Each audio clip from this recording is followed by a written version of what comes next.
21D1,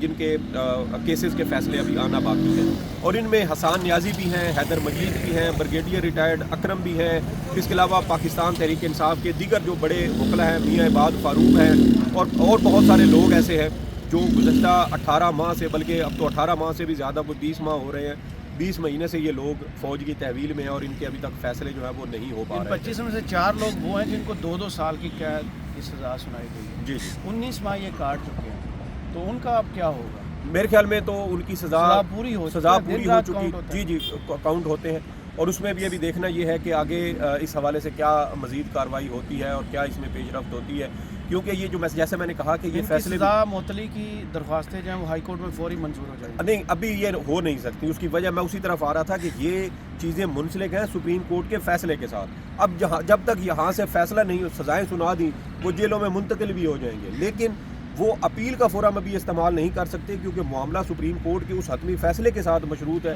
جو ابھی جنوری کے مہینے میں ابتدائی پہلے ہفتے میں آنا ہے، کیونکہ یعنی معاملہ ابھی بھی لٹکا ہوا ہے. اس وقت تک یہ سزائیں ہو جانے کے بعد فوری طور پر وہ ہائی کورٹ کا فورم استعمال نہیں کر سکتے، کیونکہ یہ فیصلہ سپریم کورٹ کے فیصلوں کے ساتھ ہو سکتا ہے. جنوری کے پہلے ہفتے میں جب supreme court in military courts case کا فیصلہ سنائے، اس میں یہ ساری سزائیں کالعدم قرار دے دی جائے اور کہا جائے کہ یہ سارے لوگ سویلین کی تحویل میں دیے جائیں. تو یہ بہت سارے پھر ٹرائل ہوگا، لیکن یہ جو سزا وہ پہلے کاٹ چکے ہیں، یہ اگر ان کو سزائیں ہوتی بھی ہیں وہاں سے، تو یہ اس میں سے وہ ایک طرح سے مائنس ہو جائیں گی. یا یہ بھی ہو سکتا ہے کہ وہاں وہ عدالتوں سے بری ہو جائیں اور جو سزا وہ کاٹ چکے ہیں وہ جیسے کہ ملزم حراست میں رکھا ہے. حالانکہ یہ ظلم ہے کہ آپ ایک شخص کو آپ نے تقریباً 20 مہینے تک جیل میں رکھا، حراست میں رکھا، اور اس پر تشدد بھی ہوتا رہا، بیڑیاں بھی پہنائی گئی، اور بعد میں وہ عدالتوں سے. کیونکہ آپ یہ ذہن میں رکھیں کہ یہ جو 25 لوگ ہیں، ان میں 2 لوگ ایسے ہیں جو میاں والی پی ایف ایئر بیس کے ملزمان میں شامل ہیں. پی ایف ایئر بیس پر حملے کے ان 2 ملزمان کو فوجی عدالتوں نے آج 10 سال قید بامشقت کی سزا سنائی ہے. اس میں حیرانی کی بات یہ ہے کہ غالباً جون یا جولائی کے مہینے میں انسداد دہشت گردی عدالت سرگودا کے جج محمد عباس صاحب کی عدالت میں 80 کے قریب ملزمان ایسے تھے، شہری ایسے تھے جن کے اوپر پی ایف ایئر بیس میاں والی کے پر حملے کے الزامات تھے. لیکن وہ انسداد دہشت گردی عدالت میں ان کو پیش کیا گیا اور اس عدالت نے ان ملزمان کو بری کر دیا، مقدمے سے ڈسچارج کر دیا. اور اس میں عدالت نے لکھا کہ پولیس ان ملزمان کے خلاف ٹھوس شواہد پیش کرنے میں ناکام رہی ہے. اب یہاں پر ایک سوال پیدا ہوتا ہے کرامت مغل صاحب کہ جب یہی ملزمان ایک ہی ایئر بیس پر حملے کے وہ ملزمان ہیں، انسداد دہشت گردی عدالت میں ریاست کے پاس شواہد نہیں ہوتے کہ وہ پیش کر کے ان لوگوں کو سزا دلوا سکے، لیکن فوج کی حراست میں موجود عدالت میں ان ملزمان جو 2 جن میں شامل ہیں، ان دونوں کو آپ 10 سال قید کی سزا سنا دیتے ہیں. تو کس بنیاد پر؟ وہ کون سے شواہد ہیں جو آپ نے فوج کی جو عدالت ہے اس میں تو پیش کر دیے، لیکن انسداد دہشت گردی عدالت میں آپ نے پیش نہیں کی، اور وہاں سے 80 کے قریب لوگ جو ہیں وہ بری ہو گئے. آپ کو یاد ہے وہ اس وقت بھی پنجاب پولیس ان کو گرفتار کرنے کے لیے باہر موجود تھی، اور وہ اسی انسداد دہشت گردی عدالت کی مسجد میں جا کر وہ چھپنے پر مجبور ہوئے تھے، اور تقریباً کوئی 5-6 گھنٹے وہ وہاں اس مسجد کے اندر محصور رہے، کیونکہ باہر نکلتے تو پنجاب پولیس کسی اور مقدمے میں گرفتار کر لیتی. پھر وہاں سے پولیس کو ہٹایا گیا اور ان لوگوں کی جو رہائی ہے وہ ممکن ہو سکی تھی. اور جب وہ میاں والی پہنچے تھے تو آپ کو یاد ہے عمران خان صاحب کے حلقے سے جو احسن جمال شاید ان کا نام ہے، احسن جمال صاحب نے ان کو ویلکم کیا تھا باقاعدہ کہ یہ لوگ ان مقدمات سے بری ہو کر آئے ہیں.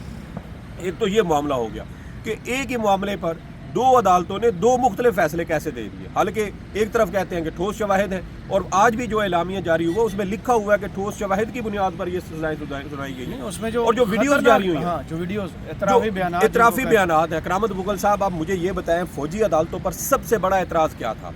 سب سے بڑا اعتراض یہ ہوتا تھا گزشتہ سال جب یہ کیس مرکزی کیس سپریم کورٹ میں چل رہا تھا کہ فیئر ٹرائل نہیں ہوتا، ایک سمری ٹرائل کیا جاتا ہے، 3 یا 4 سطروں پر مشتمل فیصلہ ہوتا ہے جو لکھ کر اس کو ملزمان کے اور ان کے وکیل کے ہاتھ میں پکڑا دیا جاتا ہے، کوئی ڈیفنس جو ہے وہ نہیں دیا جاتا.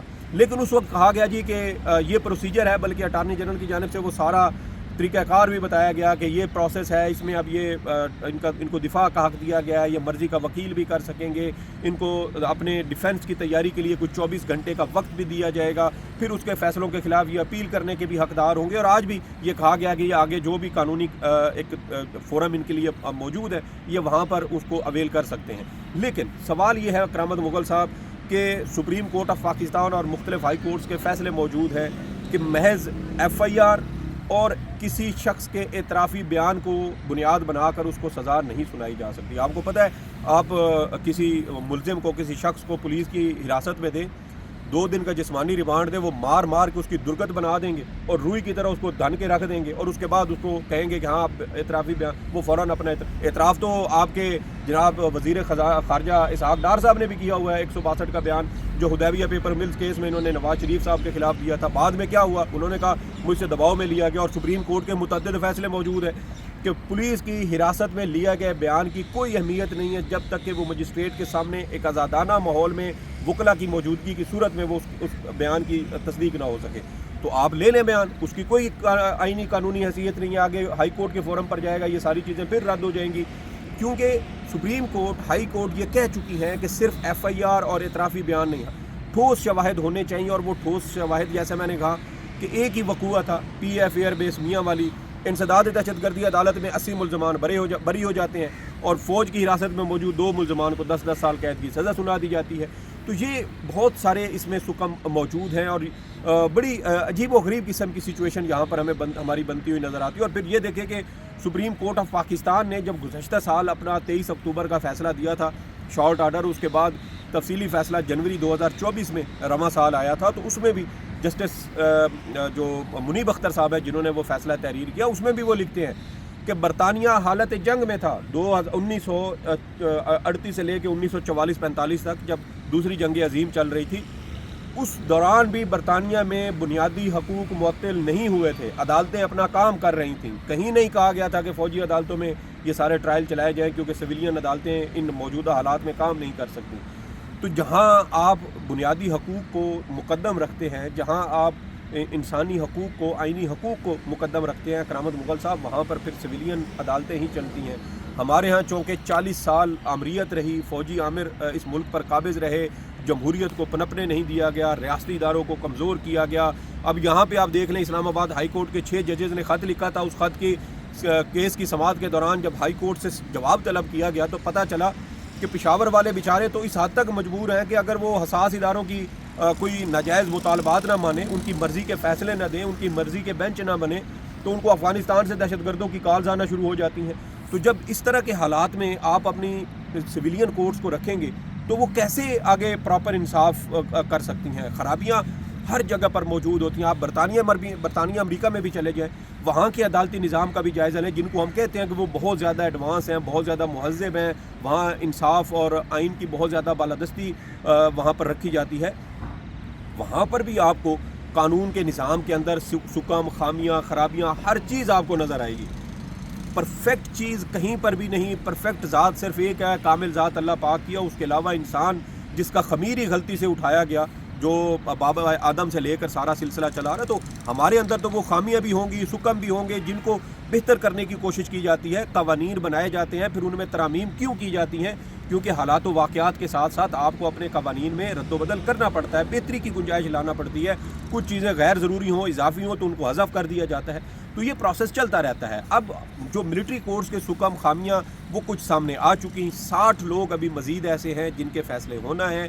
اور یہ ایک طرح سے, اور مجھے بڑی عجیب بات لگی کیونکہ میں نے جب وہ سارا اعلامیہ پڑھا آئی ایس پی آر کا, تو آئی ایس پی آر نے آج بھی ایک سیاسی جماعت کے خلاف شر پسند کے بھی الفاظ استعمال کیے, اس کے خلاف جو ہے وہ منفی پروپیگنڈا اور پتنی اشتعال انگیز اور اس طرح کے ایسی سٹیٹمنٹس جو شاید سیاسی حریف بھی ایک دوسرے کے خلاف نہیں دیتے, وہ ہم نے پھر دیکھا کہ وہ آئی ایس پی آر کے اعلامیے میں تھی. بہتر ہوتا کہ یہ اعلامیہ جو ہے یہ صرف سزاؤں کی حد تک یا لیگل جو اس میں پوائنٹس تھے, نکات تھے, ان کی حد تک محدود رہتا تو یہ زیادہ بہتر ہوتا. کیونکہ جب آپ نے ایک بیان دے دیا سیاسی جماعت کے حوالے سے, پروپیگنڈا بھی اس کو قرار دیا, اشتعال انگیزی بھی قرار دی, اور اس کے خلاف اور بھی بہت سارے سخت الفاظ کا استعمال کیا, تو پھر وہاں سے بھی جب رد عمل آئے گا, وہ رسپانس دیں گے, تو اس سے یقیناً پھر چیزیں جو ہیں وہ مزید خراب ہوتی ہیں. مثال کے طور پہ کہا گیا کہ مفاد پرستوں کے ہاتھوں کچھ لوگوں کو استحصال کا شکار کیا گیا. پھر یہ بھی کہا گیا سیاسی پروپیگنڈے اور زہریلے جھوٹ کا شکار بننے والے لوگوں کو یہ سزائیں تنبیہ ہیں, وارننگ ہیں. تو اس طرح کے الفاظ جو ہیں وہ ماسٹر مائنڈ, منصوبہ ساز, آج تک وہ ماسٹر مائنڈ اور منصوبہ ساز کون ہے کہیں سے بھی DGISPR اس بات کے شواہد نہیں دے سکے. ہم نے تو یہ دیکھا ہے کہ جب بھی کور کمانڈر کانفرنس ہوتی ہے یا DGISPR 9 مئی کے واقعات کے حوالے سے ابھی پچھلے تقریباً کوئی 8-10 مہینوں میں جتنی بھی پریس کانفرنس کر چکے ہیں, اس کے ٹھیک 2-4 دن ہفتے کے بعد انسداد دہشت گردی عدالتوں سے یہ 9 مئی کے ملزمان بری ہو جاتے تھے. تو یہ عجیب و غریب قسم کی کھچڑی ہمیں پکتی ہوئی نظر آتی ہے. اب دیکھتے ہیں کہ جب جنوری میں سپریم کورٹ کا آئینی بینچ یہ فیصلہ سنائے گا پھر کیا آگے مستقبل ہوگا, کیونکہ یہ ابھی اینڈ نہیں ہوا. 20 لوگوں کو پہلے آزاد کیا گیا تھا, 25 کو آج سزائیں سنائی گئی ہیں, اور ابھی تقریباً 60 سے زیادہ 60 اور اس میں لوگ ہیں. بھی اٹارنی جنرل صاحب کی غلط بیانی بھی کرامت مغل صاحب اس میں شامل ہے. اٹارنی جنرل صاحب نے گزشتہ سال سپریم کورٹ کو کہا تھا کہ کچھ لوگ بے گناہ بھی ہوں گے, جی لیکن وہ بے گناہ نہیں تھے. ان کو 1-1 سال کی سزائیں سنائی گئیں اور ان کے اوپر مجرم کا ٹھپا لگا دیا گیا. پھر صحیح. کہا گیا کہ کچھ لوگ جو ہے ان میں ملزمان کو کیپٹل پنشمنٹ یا لینتھی سزائیں نہیں ہوں گی. آج دیکھ لیں 10 سال کی سزائیں آپ نے سنائی گئی ہیں. اور مجھے یہ بھی خدشہ ہے کہ شاید کچھ لوگوں کو اب سزائے موت سنائے جانے کا بھی امکان ہے, کیونکہ جو لوگ اس کے بعد جن کی سزائیں آئیں گی اس سے یہ ظاہر ہوتا ہے کہ وہ ان سے زیادہ سخت ہوں گی. اور یہ اٹارنی جنرل صاحب سپریم کورٹ میں یہ یقین دہانی کروا چکے تھے کہ کسی کو لمبی سزا نہیں ہوگی. اور اس وقت سپریم کورٹ نے ان کو کہا بھی تھا کہ بھئی آپ اگر ان کو سویلین کورٹ میں انسداد دہشت گردی عدالت میں بھجوا دیں تو ان کو تو الٹا سخت سزائیں ہوں گی. اس وقت اٹارنی جنرل صاحب یہ کہہ رہے تھے کہ یہ جو ملزمان ہیں ان کو زیادہ سے زیادہ 2 سال تک کی سزائیں ہوں گی. تو 2 سال کی سزائیں ہوتے ہوتے 10 سال تک پہنچ گئی, 60 کی ابھی سزائیں مزید آنا باقی ہے. تو یہ تضاد ہی تضاد ہے. غلط بیانی سپریم کورٹ کے ساتھ بھی ہوئی اور میرے خیال میں ظلم ان لوگوں کے ساتھ بھی ہو رہا ہے. قلم خوش ہو گیا, بڑا فیصلہ آ گیا اور ہتھوڑا مار کر یہ کہہ دیا گیا ہے کہ یہ سزائیں ہیں. اب لگتا یہی ہے کہ اگر سویلین کورٹس نے اپنا جو دائرہ اختیار ہے اسے استعمال نہ کیا تو ان لوگوں کی قسمت پر پھر ایک سوالیہ نشان لگ جائے گا, پھر تاریکی میں ڈال دیے جائیں گے. کرامت مغل کو اور سعید بلوچ صاحب کو اس ویڈیو سے اجازت دیجیے اور کمنٹس باکس میں ضرور بتائیے گا یہ ویڈیو آپ کو کیسی لگی. اللہ حافظ.